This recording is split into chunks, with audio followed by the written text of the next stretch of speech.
Sallallahu, oh Muhammad, you inspire me in every way.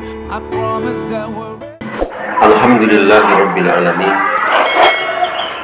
alladzi arsala rasulahu bil huda wa dinil haqq liyudhhirahu 'ala dini kullihi wa kafa billahi shahida.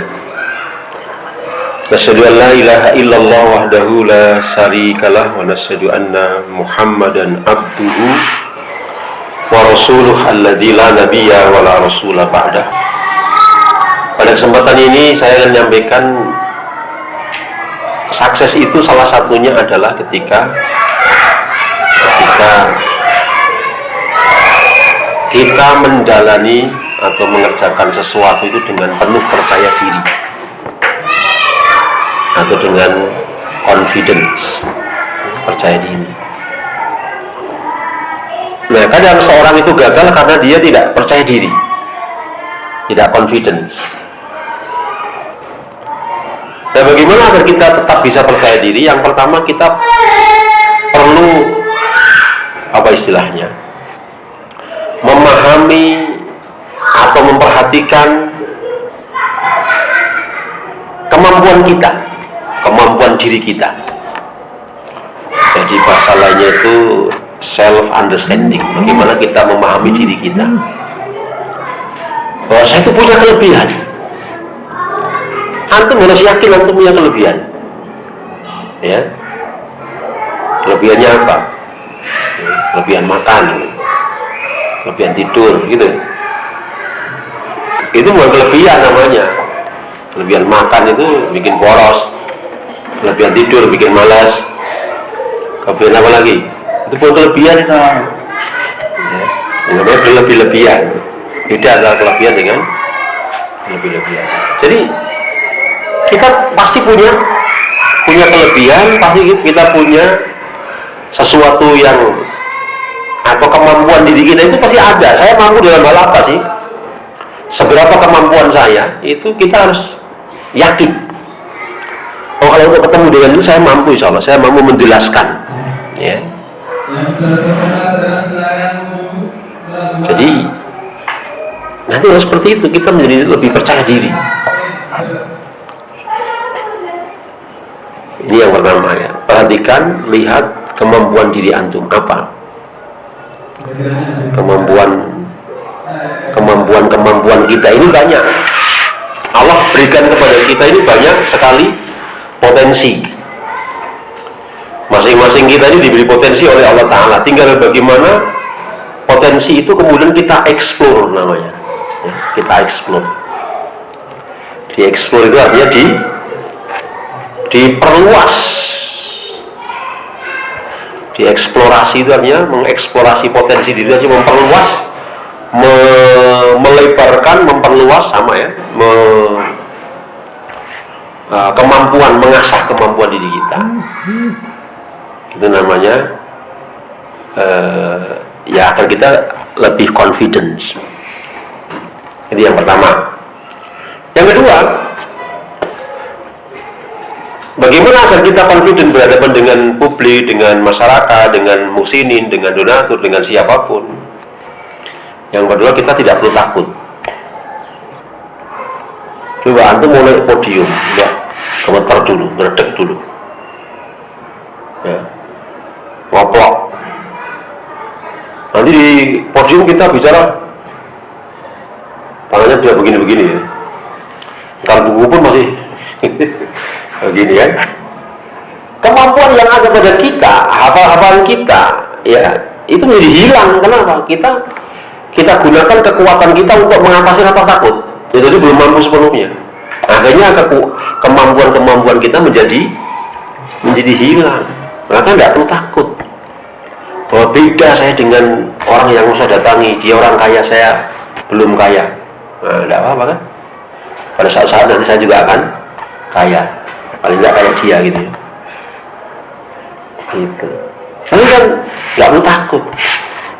Beda memang dia orang kuliahan, orang punya jabatan, saya nggak perlu takut. Kalau kita bisa mengatasi rasa takut, kita bisa lebih confident. kita lebih bisa percaya diri. Kenapa? Takutnya kita rasa groginya, nervousnya itu kita bisa usir bahwa yang saya hadapi juga cuma manusia. Podo-podo lanangi, podo-podo mangan segone. Apa bedanya? Orang mangan sego, ada mangan sego, lanang ada lanang. Gitu. Karena kuliah kita nanti juga akan kuliah, gitu ya. Itu cara untuk menumbuhkan keberanian sekaligus mengatasi rasa nervous, rasa takut, rasa minder. Kemudian yang ketiga, cobalah kita fokus kepada hal-hal yang positif. Kita fokus kepada hal-hal yang positif dalam diri kita, atau dalam yang kita perbincangkan, dalam yang kita omongkan, dalam yang kita sampaikan. Itu kita fokus saja pada yang positif. Tujuan saya ke sini adalah untuk mengajak dia beramal. Tujuan saya ke sini adalah untuk memikirkan persoalan umat. Tujuan saya ke sini adalah dalam rangka untuk memikirkan perjuangan Islam. Tujuan saya ke sini adalah untuk kemaslahatan. Tujuan saya ke sini fokus pada yang positif. Anda nggak perlu mikir-mikir yang negatif-negatif. Karena itu halnya akan bergantung semakin nggak percaya diri. Ya. Yang negatif-negatif, yang apa kata orang nggak perlu kita hiraukan. Yang penting kita melaksanakan kebaikan. Apa perlu kita mendengar celoteh atau cemooh atau celaan atau yang lain dari orang yang tidak suka kepada kita? Fokus kepada kebaikan yang kita sedang lakukan. Jangan kehilangan fokus, jangan galfok kalau istilah anak muda sekarang ya. Gagal fokus. Nah, banyak hal yang seringkali membuat antum tuh galfok. Ya. Pikiran-pikiran antum tidak bisa mengerucut kepada apa yang harus menjadi target antum hari ini. Gitu. Atau barangkali antum belum punya target, nah, sehingga antum gagal fokus. Karena kalau orang itu punya target dan dia benar-benar ingin merealisasikan terwujudnya target itu, maka tentu dia tidak akan kehilangan fokus.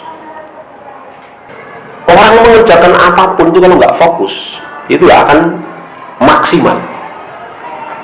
Bekerja nggak fokus, nggak akan maksimal, kurang maksimal setidaknya. Kalau saya bilang nggak maksimal, barangkali tetap kurang maksimal. Banyak sekian lembaga yang saya menjadi pengurus dalamnya, menjadi dewan pembina, menjadi pendiri, menjadi ketua dan sebagainya. Nah, semua membutuhkan kontribusi, semua membutuhkan. Itu saya sadari, tetapi ada yang titik fokus yang harus saya pilih. Sementara yang saya pilih fokus saya adalah di Al-Hikmah. Walaupun tetap fokusnya berkurang karena saya juga harus mikir MH, saya juga harus mikir Al-Falah, saya mikir yang lain yang semua juga membutuhkan. Tapi perhatian saya yang maksimal di sini. Saya hampir setiap hari. Gitu ya. Fokus. Pekerjaan sekarang saya yang fokusnya pengembangannya adalah masjid. Saya fokus di masjid. Maka itu saya tarik dulu. 2 bulan ke depan kajian selesai, maka fokusnya kembali ke sekolah ya. Gedung tahfidz. Itu cara kita tidak kehilangan fokus. Fokus kepada yang kita kerjakan. Ya, orang mau komen apa itu hak mereka. Orang mau nggak suka hak mereka. Orang nggak setuju hak mereka. Kalau saya yakin, kalau antum yakin apa yang antum kerjakan itu baik, fokus kepada target. Itu ya. Nah, kenapa antum nggak fokus? Mikir rapi, pewani mau. Di duit orang. Jadi kerjaan sidik kan rapi ini targetnya unlimited, ngerti tak? Ngerti unlimited?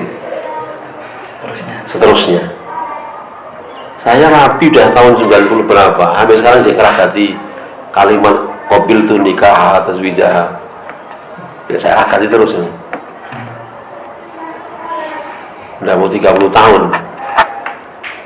Ya kan? Coba. Nggak pahin-pahin, maka fokus dulu. Fokusnya apa? Fokusnya saya adalah mengembangkan potensi diri. Fokus saya adalah belajar. Fokus saya adalah mencari pengalaman. Fokus saya punya keterampilan dalam kehidupan ini. Nah, fokus. Kalau antum nggak fokus, antum tidak akan sukses. Kemudian yang keempat, berhentilah membanding-bandingkan diri antum dengan orang lain. Ini menjadikan orang itu nggak akan percaya diri. Wah, saya nggak seperti dia kok. Saya kan cuma alumni pondok, dia orang kuliahan, saya orang kampung, dia kan orang metropolitan. Dia anak orang kaya, saya anak orang kurang kaya. Ya kan? Buat apa? Saya tanya, buat apa? Antum membanding-bandingkan diri antum dengan orang lain kayak gitu. Antum akan semakin rendah, merasa hina, merasa kerdil. Kenapa antum suka banding-bandingkan diri dengan orang lain? Nggak perlu, nggak penting. Karena Allah Ta'ala tidak akan menjadikan kita ahli jannah itu gara-gara kita anak orang kaya, gara-gara kita anak pejabat, gara-gara kita dan sebagainya. Bukan. Allah akan masukkan jannah kita sama dengan yang lainnya karena ketakwaan kita. Karena jannah itu uiddat lil muttaqin. Gitu kan? Dan Allah mengakui kemuliaan seorang itu juga karena takwanya. Inna akramakum indallahi atqakum. Orang yang paling mulia di antara kita bukan orang yang paling tinggi kedudukannya, yang paling banyak titel akademiknya, bukan orang yang paling banyak harta benda alias kekayaannya dan lain sebagainya. Siapa orang yang paling mulia di antara kita? Yang paling bertakwa. Gitu. Nah, kalau kita ini sudah nggak punya apa-apa, jabatannya nggak punya, harta nggak punya dan sebagainya, kemudian nggak bertakwa kepada Allah, apa yang mau kita banggakan dalam diri kehidupan kita? Kita nggak punya harta, kita boleh nggak punya jabatan, kita boleh nggak sekolah dengan titel akademik mentereng. Tapi kalau kita punya takwa, no banget. Jadi ini prinsip. Jadi jangan banding-bandingkan, tidak perlu. Tidak ada perlunya kita banding-bandingkan diri kita dengan orang lain. Hanya akan menjadi, kalau bahasa orang Jawa itu nolongso. Nolongso itu ya, orang itu posisi pada menyesali diri, menyesali keadaan, meratapi nasib, nolongso itu kayak gitu. Jadi berhentilah membanding-bandingkan diri sendiri. Wah dia orang kasih cerdas begini-begini. Cerdas sih. Allah juga tidak akan menjadikan orang itu mulia atau tidak karena kecerdasannya kok. Hakikat kecerdasan itu kata Rasul adalah mendana nafsahu wa amila lima ba'dal maut. Itu hakikat orang cerdas. Profesor doktor di bawahnya masih ada insinyur MMM, HMS, C dan sebagainya. Kalau dia tidak bisa mengendalikan hawa nafsunya dan tidak beramal untuk akhiratnya, maka sungguh dia bukan orang cerdas menurut syariat. Tapi dia termasuk Al-Aziz. Al-Aziz itu orang yang lemah, orang yang dulu, ya kan? Walaupun profesor doktor, tapi dia tidak bisa mengendalikan hawa nafsunya. Dia turuti hawa nafsunya. Dia berbuat sesuatu yang melanggar syariat. Profesor doktor, tapi kalau melampiaskan hawa nafsu dengan moral bejatnya, dan dia tidak pernah wa'amila lima ba'dal maut. Profesor doktor kan tidak pernah sholat, tidak pernah ibadah, malah meragukan tentang perintah sholat itu dari Quran. Yang keempat. Kemudian yang berikutnya, pilih lingkungan yang tepat. Orang itu nggak percaya diri karena dia berada di lingkungan yang salah. Orang nggak percaya diri karena dia di lingkungan yang tidak sesuai dengan casing antum maupun kontennya antum. Casing antum itu ustaz, casing antum itu santri, casing antum itu alumni ma'had. Ya. Kalau antum ada lingkungan yang tidak tepat, antum juga nggak akan percaya diri. Kemudian konten antum itu ya mestinya konten-konten ilmu syar'i, konten-konten dakwah, konten pendidikan Islam, konten-konten dan sebagainya yang seperti itu. Antum cari yang tepat, antum lebih confidence. Saya kalau bersama dengan para misalnya berjuis orang yang usaha, yang diomongin cuma masalah usaha-usaha besar dan sebagainya, saya juga mau bicara canggung, mau ngomong apa orang yang dirembuk itu, gitu kan? Beda kalau lingkungan seperti itu, tapi dia adalah orang-orang yang mau ngaji misalnya, itu beda lagi. Kenapa? Lingkungan itu akan membentuk kita, lingkungan itu akan mempengaruhi kita. Disitulah perlunya seorang itu pilih lingkungan yang tepat. Maka Rasulullah mengatakan, ya, al-mar'u ala dini khalilihi. Ala dini khalilihi, orang yang paling dekat dengan kita, mempengaruhi kehidupan kita, mempengaruhi pikiran kita. Ya. Kalau orang Jawa punya filosofi ojo cedak tebu gupak. Tahu nggak artinya? Artinya kita jangan berdekatan, jangan bermuamalah, jangan bergandeng tangan dengan orang-orang yang berlumuran dosa, berlumuran maksiat, pikirannya negatif. Kenapa? Karena kalau kita bergandeng tangan dengan orang yang selalu berada dalam kemaksiatan, berlumuran dosa, ya, berpikiran negatif dan sebagainya, maka kita kalaupun mungkin tidak melakukan, kita akan terkena dampaknya. Kita akan terkena debu-debunya, kita akan terkena kotorannya. Sampai Rasul menggambarkan berteman baik, berteman dekat dengan orang-orang baik itu seperti duduk berdampingan dengan penjual minyak wangi. Wangi nggak kira-kira kita? Wangi. Yang kita cium bau wangi atau bau pengap busuk? Wangi. Kalau tukang minyak wanginya baik hati, antum kalau udah dibeli diolesin, nih coba semprot, wangi kan? Coba tangan dengan dia, tak wangi tangan kita. Dia melayani jualnya wangi. Ya. Paling kalau kita ada satu botol kecil lah, lumayan ya. Nih, Jumatan nih. Berteman dengan orang yang jahat itu sama dengan duduk berdampingan dengan tukang pali besi. Apa yang terjadi ketika kita duduk dengan tukang pali besi? Wangi kah tubuh kita? Lah, ya, nggak wangi? Yang ada bukan wangi, apa? Karena kenapa? Asap atau debu. Itu kalau resiko terkecil. Terus lebih dari itu mungkin terpercik kakinya, kain kita, baju kita, sarung kita bisa bolong. Lebih dari itu. Ya. Nah, ini saya kira penggambaran dari Nabi kita Sallallahu Alaihi Wasallam yang sangat luar biasa. Maka silakan pilih lingkungan dan teman yang tepat. Ya. Kemudian yang berikutnya, berpikir positif lah. Gunakan pikiran yang positif. Orang akan percaya diri kalau dia positive thinking, tidak negatif thinking kepada lingkungan, kepada Allah, kepada dirinya. Maka berpikirlah yang positif. Berpikir positif itu akan menjadikan kita lebih confident. Tapi kalau berpikir negatif, kita ketemu orang pikir negatif, wah ini orang ini susah ya, orang ini kayaknya pelit, orang ini kayaknya nggak bersahabat, orang ini kayaknya udah lah, karena antum berpikirnya kayak begitu, yang terjadi seperti itu. Tapi kalau antum berpikir positif, wah sepertinya orangnya sangat welcome ini, sepertinya orangnya dermawan nih, sepertinya orang pengertian nih, sepertinya orangnya wah, yang positif dong. Antum lebih confident lagi menghadapi dia, wah. Walaupun pada akhirnya ditolak ya tidak ada masalah.